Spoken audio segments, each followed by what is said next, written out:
Malaysia Bangladesh forum অ্যাসোসিয়েশনের আয়োজনে অনুষ্ঠিত হচ্ছে বাংলাদেশ ব্র্যান্ডিং ফেস্টিভ্যাল। দিনব্যাপী আয়োজনের প্রবাসী বাংলাদেশিদের প্রাণবন্ত অংশগ্রহণে মিলন মেলায় রূপ নেয় কুয়ালালামপুরের উৎসবস্থল, যেখানে বাংলাদেশের সংস্কৃতি, খাবার, পোশাক ও ঐতিহ্য তুলে ধরা হচ্ছে। সেখানে আছেন শাহরিয়ার তারেক। তারেক, বাংলাদেশ ব্র্যান্ডিং ফেস্টিভ্যালে প্রবাসীদের অংশগ্রহণ কেমন এবং বিদেশে এমন আয়োজনে তাদের প্রতিক্রিয়া এবং অনুভূতি কি? মিম, নিঃসন্দেহে এরকম আয়োজন প্রবাসীদেরকে কিন্তু উজ্জীবিত করে থাকে। কেননা আপনি জানেন যে প্রবাসে কিন্তু তাদের পরিবার পরিজন ছেড়ে কিন্তু বেশিরভাগ যারা সাধারণ প্রবাসী তারা কিন্তু পরিবার পরিজনকে ছেড়েই প্রবাসে অবস্থান করেন।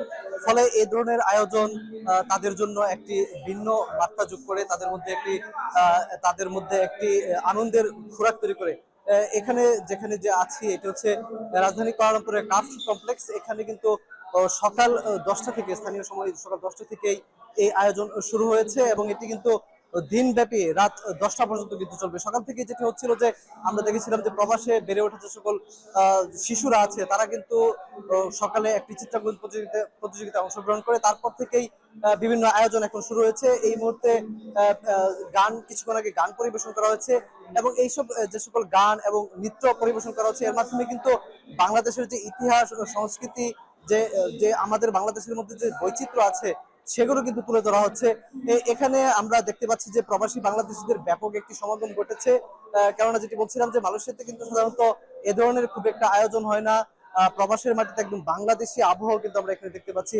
বেশ কিছু স্টল এখানে উপস্থিত হয়েছে, তারা তাদের বাংলাদেশে বিভিন্ন পণ্য প্রদর্শন করছে, বাংলাদেশি খাবারগুলো এখানে প্রদর্শিত হচ্ছে।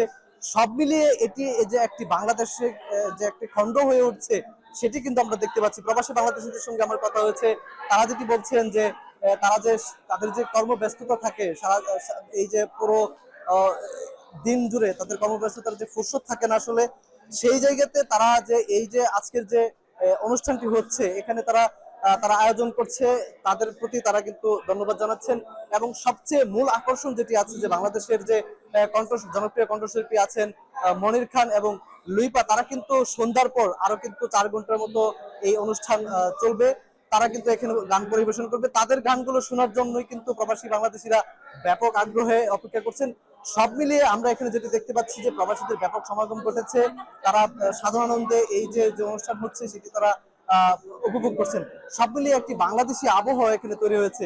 মিম, এই ছিল আসলে এই অনুষ্ঠান স্থল থেকে আমার কাছে সবশেষ। মালয়েশিয়া থেকে সরাসরি যুক্ত হয়েছিলেন সহকর্মী শাহরিয়ার তারেক।